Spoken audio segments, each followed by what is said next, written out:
Lex Mantala, para ni sa tanan nagalisod diri sa kalibutan bay. Yo,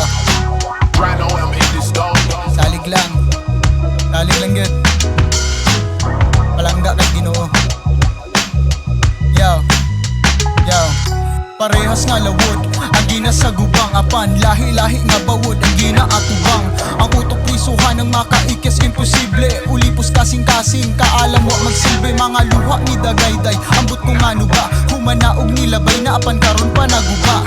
Wala pa kamata ang wala pa magduka, nagpabilin sa kaagi ang wala makalugar. Namatiro ni palpak na langay mga pakpak, pangandoy milagapak pamaol pa sa bagtak. Padayon nga gianad ang ihalad ang tanan, bisag sa kayong nagdilaab na nipalat pag-anam. Apan daghan agi sa pagkamortal, ug adlaw-adlaw nga sa kangit-ngit misugal. Pasagdi ang pagbati nga madunggan sa tanan, kay ang pag-awit ug pagsalig dili kahibulungan.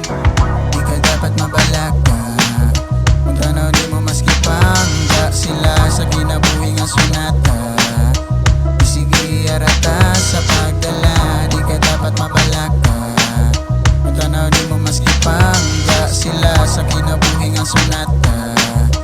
Sige arata sa pagdala. Mga plano ug sayop na aras usa ka baso, giinom ra parehas kay uhaw kaayong tawo. Kakulba ang sulido, pasmado nga kamot, ang gihawid sa problema ang gibalansi pagkahom. Mga pagkaminos wala ginalimos, gihatag pas abunda nga pagpahimulos. Gibira paubos sa mga taong way pulos, pues di ni malumos Ginooy titubos. Oo kaila ka nako, daghang nabatian gikas babang wa na baid diha kami dapig lang. Ug ako misalig sa kaalam hinagiban, sa panahong dunggabon di na pud masakitan. Gamit lapis ug papel gisuwat nako tanan, San Miguel, Arcangel, demonyo sa tumbanan. Kadaghang gikural kining ako ang tugkaran, usa pa may atangan kundi pagkaligon lang.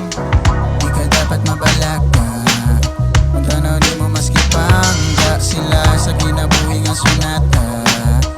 Sige arata sa pagdala, di ka dapat mabalaka, kung tanaw di mo maski pangga sila sa kinabuhi nga sunata.